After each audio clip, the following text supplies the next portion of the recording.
Hey, ladies and gentlemen, we're going to go over our notes on plate boundaries today. So just a little bit of review from the previous set of notes here. Let me move my head so I'm not covering the text. Try that. All right. So the Earth's core is a near infinite source of heat. This heat will cause magma to become less dense and rise, and as it cools, it'll fall again. This is what we know as a convection current.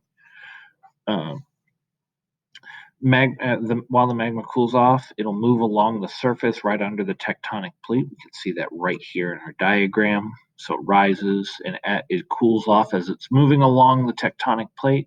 And then when it cools off, it becomes more dense and falls near the core where it'll heat up and rise again. Yep, so right under the tectonic plate, acting as a conveyor belt. So this is what moves our tectonic plates along. As the plate moves from away from the mid-ocean ridge, it becomes older, thicker, and more dense. The oldest and densest part of the plate is located near the subduction zone over here by the trench. Because this part is more dense, it subducts or sinks below the opposing plate and forms this trench right here, which is really kind of like a little divot. So the dense part of the plate subducts into the asthenosphere and the mantle, experiencing a substantial amount of heat. As it sinks, it's going to pull the plate with it. This phenomenon is called slab pull, and it's powered by gravity. As the plate is sinking, it's going to continue to melt, and then it'll be reabsorbed by the mantle. That way, it can continue the process of reforming new tectonic plate. Cool. So, getting into the new stuff here, there are different types of tectonic plates. So, the two main types of tectonic plates that we will talk about here are oceanic plates and continental plates, which have a few differences. Now, oceanic plates tend to be a little bit more dense, causing them to subduct under the continental plates. These plates are constantly renewed at mid ocean ridges, just like we were talking about. Most oceanic plates are not older than 200 million years old, and this is because they're constantly being recycled. So their parts of them are subducting, and then new plate is being formed. Now, these oceanic plates cover about 71% of the Earth's surface, and they can range from 4 to 5 miles in thickness.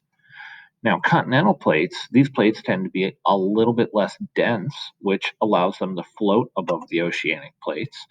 They also move, most of these plates are over 1 billion years old, as they are not often subducted underneath each other or under oceanic plates or anything along those lines. And they only make up 29% of the Earth's surface. Now, these plates can reach 15 miles thick. They can be incredibly thick, especially in areas that are well above sea level. All right, types of plate boundaries. There are three different types of plate boundaries that'll define how different these plates will interact. There's convergent boundaries, which is where the two plates are coming together. There's divergent boundaries where they're moving apart, like mid-ocean ridges. And then there's transform boundaries where the plates are sliding along each other. Now, in our convergent boundaries, the convergent boundaries occur when two plates are moving into each other. There are three ways this can occur based on the types of tectonic plates that are colliding. There's continental and continental plates. Generally, these will form mountain ranges when they collide. Here's an example of that right here. This is one of the instances in which a continental plate will subduct, and it'll then get reabsorbed by the mantle, and new continental plate will either form or that continental plate gets a little smaller. So we can see that right here. Generally forms a mountain range whenever this occurs. Oceanic and continental plates, we can see that right here. We have a continental plate pushing into an oceanic plate. This will often feature volcanoes. Excuse me. This will often feature volcanoes along the subduction zone. And then there's oceanic and oceanic plates when they collide with each other. In this situation, you'll get that trench just like the previous situation anytime an oceanic plate subducts, as well as you will also see volcanoes, and sometimes island chains will form from this magma boiling up. There's divergent boundaries. Divergent boundaries occur when two plates are moving away from each other. Divergent boundaries can feature any of the combinations of tectonic plates, but will eventually all appear in a pretty similar way. Two tectonic plates will move away from each other, and new crust material will form in the vacated space. This new crust material that's formed will be oceanic crust. So we can see this right here. We have two continental plates that are moving apart. As they move apart, new crust is formed here, and this is going to be an oceanic basin. This example they're giving us is the Red Sea. All right, and as they spread, we're going to continue getting new oceanic crust, and a mid-ocean ridge will form right in that little, or right where they split. Then there are transform boundaries. Transform boundaries occur when two plates are moving across each other. There are three ways this can occur based on the types of plates that are colliding or sliding past each other, I should say.